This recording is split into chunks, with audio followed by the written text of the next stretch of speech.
aquarium, laboratory, research institute, classroom. The Gulf Specimen Marine Laboratory in Panacea, Florida is all of these things and much more. The research, education, and marine protection endeavors of this unique nonprofit organization improve the quality of marine life and human life in a myriad of ways. Founded in 1963 by Ann and Jack Rudlow, the GSML cultivates hundreds of species of local marine life used in educational and research programs around the world. Each year, more than 16,000 students visit the GMSL to see, touch, learn, and marvel at the magnificent variety of sea life native to the Florida Gulf Coast.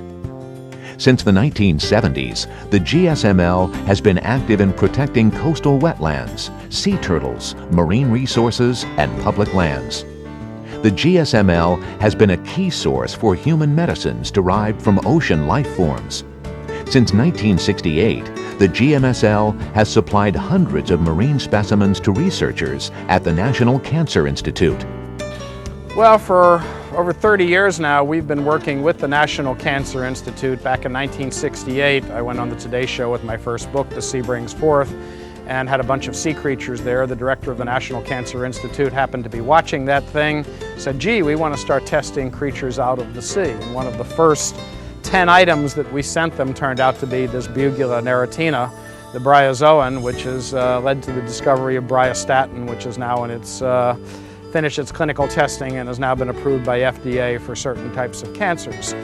I think what Jack and Ann do is that they provide other people with an avenue to do their own research. You know, whether it's specimens or knowledge about the local environment, they're enablers in that they enable people such as scientists or educators to be able to do their jobs better. GSML specimens have flown aboard the space shuttle to study the effects of weightlessness on marine animals. But for most visitors to the GSML, the laboratory is a special place to wonder at the sheer beauty and enormous diversity of life on Earth. For over 40 years, the Rudlows have been the driving force behind all the GSML's richly diverse programs. They've dedicated their careers to building a major conservation institute, nature writing, environmental activism, and conservation education and science. As a biologist and as a scientist, I always see the world in terms of the magnificent sweep of geological and evolutionary time, of a universe that's 13 billion years old. I don't know what 13 billion years means, but it's a lot bigger than I am. I see life in terms of the entire sweep of the development of life on Earth from the Cambrian and the Precambrian up through today. And over all of that sweep of time, life has appeared and diversified into things that are just incredibly beautiful. The sight of a swallow-tailed kite against a blue sky, or the sight of a flower blooming, or the sight of a squid swimming through the ocean, it resonates in a way that you feel connectedness to it. So, as I said before, the idea that this should be allowed to disappear is a very sad thing, and I want to do whatever I can do to help with that. And just recently, I ran across a book by a Catholic monk named Thomas Berry called The Great Work.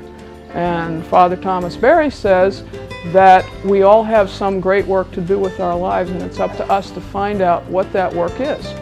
And I started thinking about it in those terms. Well, what is my great work? And I realized I'm already doing it. It's just a matter of being aware of that. And that gives life meaning and a sense of wholeness. And I think that's what every human being needs to be happy, is a sense of significance in what they're doing and a sense that they're contributing in some way to a greater good of some sort. I think if you save nature, you will be saving ourselves and our souls and our lives.